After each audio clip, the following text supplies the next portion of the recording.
مولانا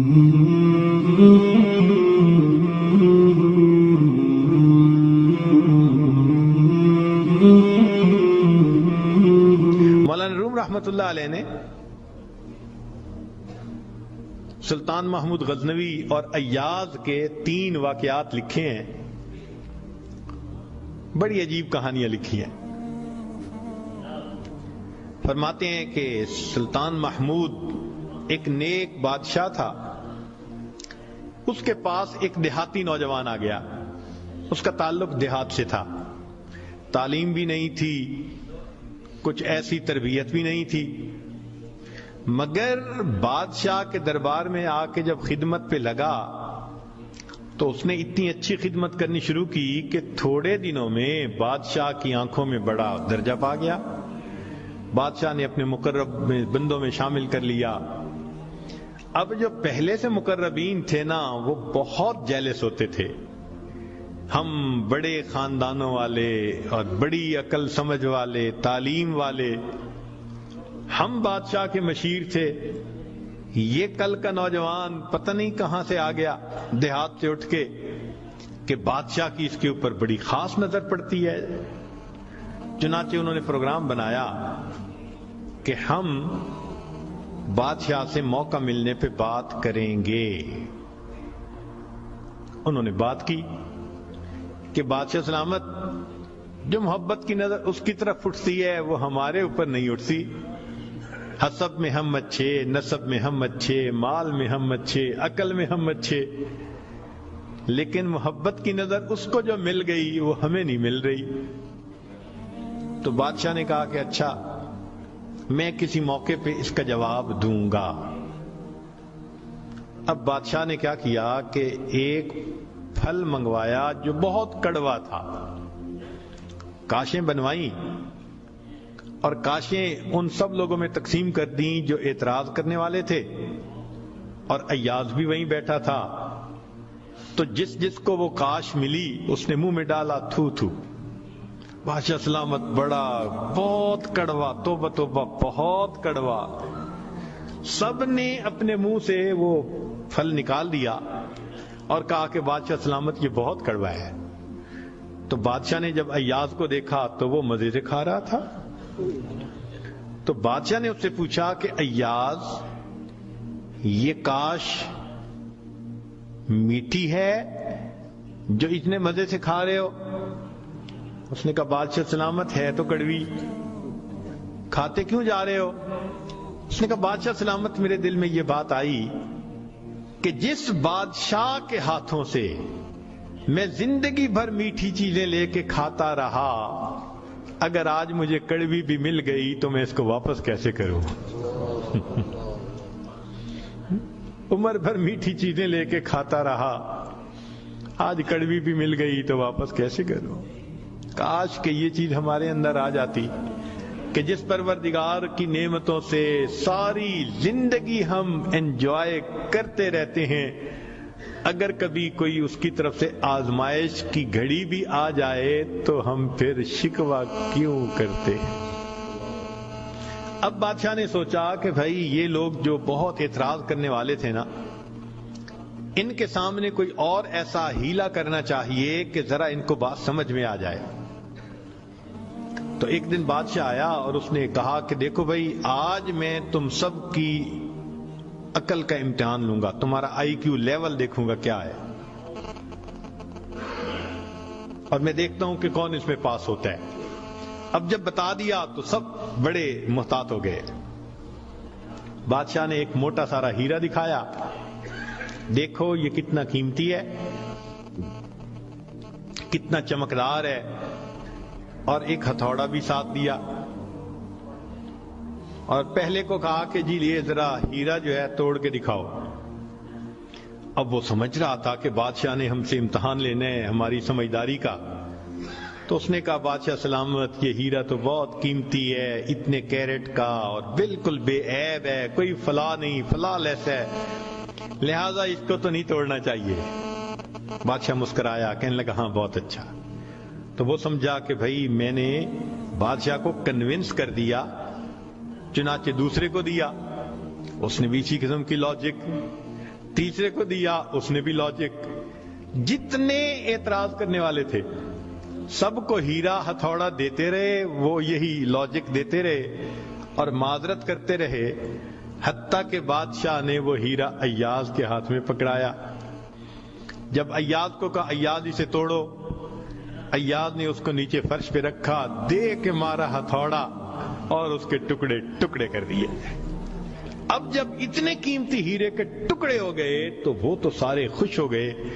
آج اس کا گنوار پن کھلا، اس کی جہالت کھلی، بے وقوف، کیا پتا اس کو یہ کتنی قیمتی چیز تھی. تو وہ ایکسپیکٹ کرنے لگے کہ آج تو بادشاہ اس کو دھکا دے دے گا دربار سے. تو جب ہیرے کے ٹکڑے ہو گئے تو بادشاہ نے اس کی طرف دیکھ کے کہا ایاز تو نے ہیرے کے ٹکڑے کر دیے، اتنے قیمتی ہیرے کے. تو ایاز نے آگے سے سمپل سا آنسر دیا کہ بادشاہ سلامت، آپ نے مجھے حکم دیا تھا ہیرے کو توڑ دو. اب میرے سامنے دو آپشن تھی، یا تو اتنے قیمتی ہیرے کو توڑ دیتا یا پھر میں انکار کرتا تو آپ کے حکم کو توڑ دیتا.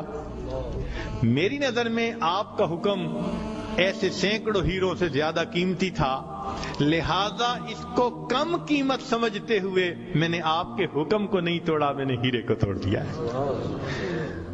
تو بھئی جتنا ایاز کے دل میں بادشاہ کے حکم کا احترام تھا، کاش ہم بندوں کے دل میں پروردگار کے حکم کا ایسا احترام آ جاتا.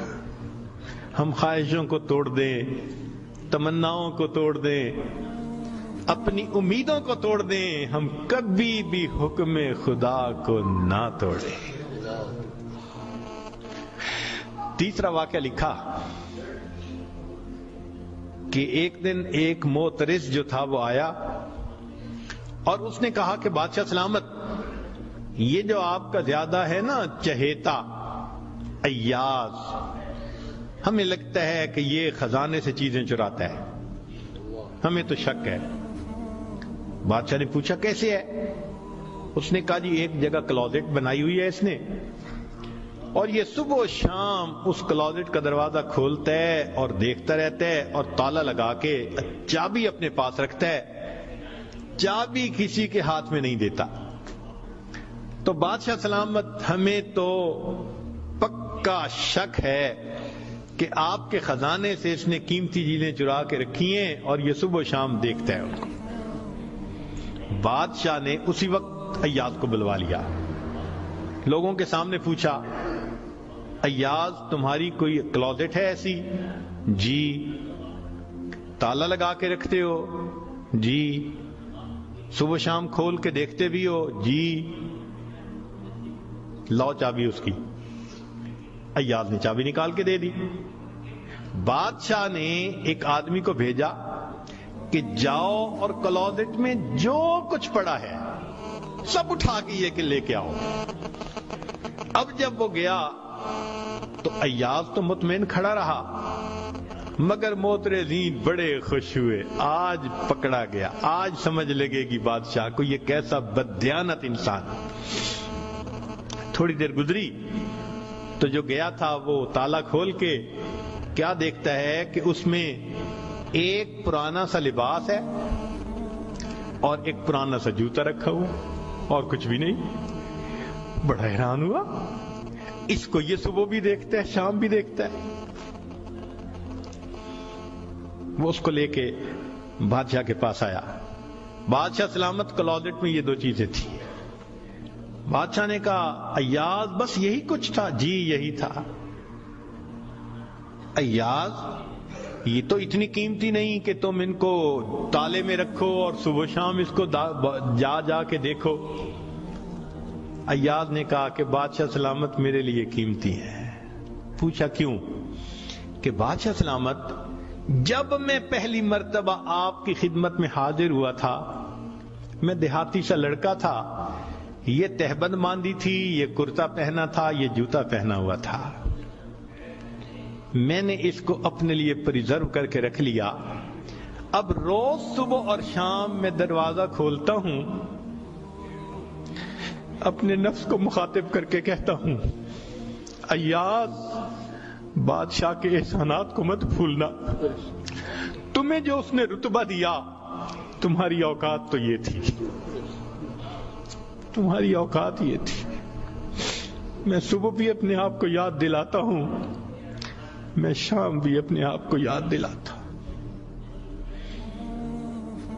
مولانا لکھتے ہیں کاش کہ یہ صفت اللہ ہمیں بھی عطا فرماتا، ہم بھی اپنے ابتدا کو دیکھتے، کیا حال تھا، کیا ہماری اوقات تھی، اور آج اللہ نے اپنی رحمتوں سے، نعمتوں سے، برکتوں سے کس طرح ہمیں مالا مال کر دیا، ہم بھی اپنی بنیاد کو یاد رکھتے ہیں۔ تو اگر ایک دنیا کا غلام اپنے مالک کے حکم کو اتنا قیمتی سمجھتا ہے تو ہم تو اللہ کے ویسے ہی بندے ہیں، غلام سے بھی ایک درجہ نیچے، ہم تو اللہ کی ملک ہیں، مخلوق ہیں اس کی۔ لہذا ہمیں چاہیے کہ اللہ رب العزت کے حکم کی عظمت کو سامنے رکھیں، ہمیشہ خیال رکھیں کہ حکم خدا کبھی بھی ٹوٹنے نہ پائے۔